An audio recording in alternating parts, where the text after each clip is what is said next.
Culture 6. A land of fire and ice.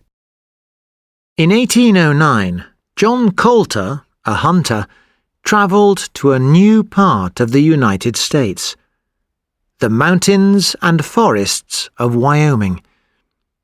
He discovered an amazing place.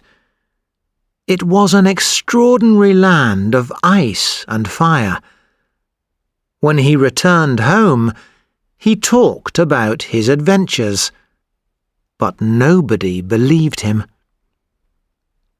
Coulter described amazing scenes. There were ponds of water, but they boiled. There were trees that appeared to be stone. There were holes in the ground that suddenly exploded like fountains of boiling water. Everywhere there was the strong smell of sulphur. Coulter walked deep into the forests. He watched and studied an amazing variety of animals, including bears and wolves.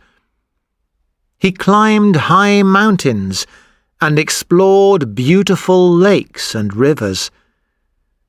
There were high waterfalls and deep canyons with yellow rocks on each side. In fact, the name of this place comes from those rocks: Yellowstone. 50 years later, the U.S. government organized 3 scientific expeditions to Yellowstone. They wanted to find out what was really there. Finally, people started to believe John Coulter's stories. They realized Yellowstone was a beautiful and unusual place, and asked the government to protect it.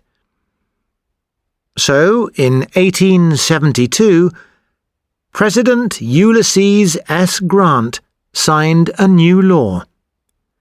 Yellowstone was now the first national park in the world. Culture 6.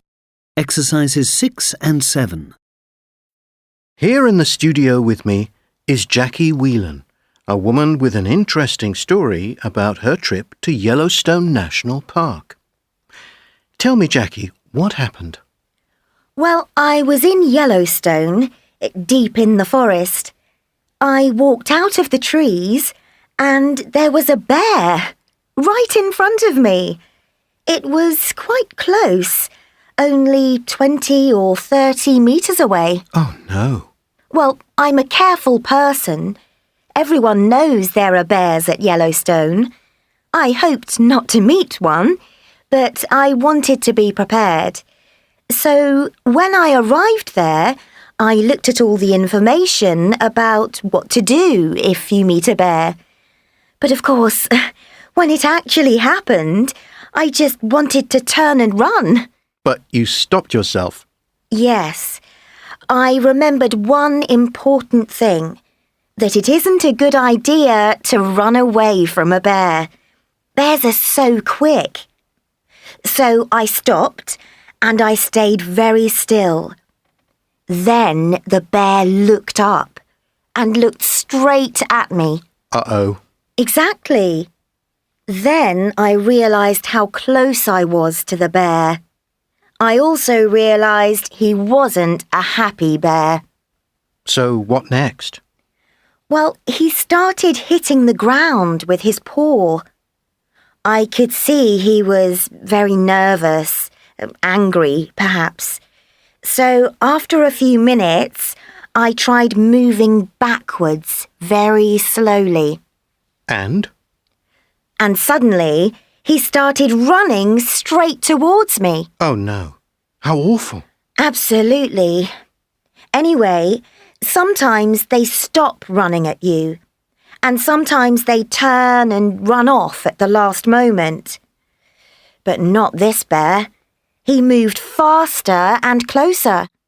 The bear continued to run at you? Straight at me, yes. Then, just as it reached me, I turned and dropped to the ground. I placed my hands over the back of my neck, my elbows protecting my face. I was flat on my face. I tried not to move, and the bear was right there by me. Oh, no. Were you frightened? Yes, of course. Well, the bear moved around me. I could feel it smelling me. And then finally, it walked off into the forest. I waited about 5 minutes. I looked round. It wasn't there any longer. So I left, slowly. What an incredible experience. Well, yes. My heart slowed down to its normal speed after about half an hour.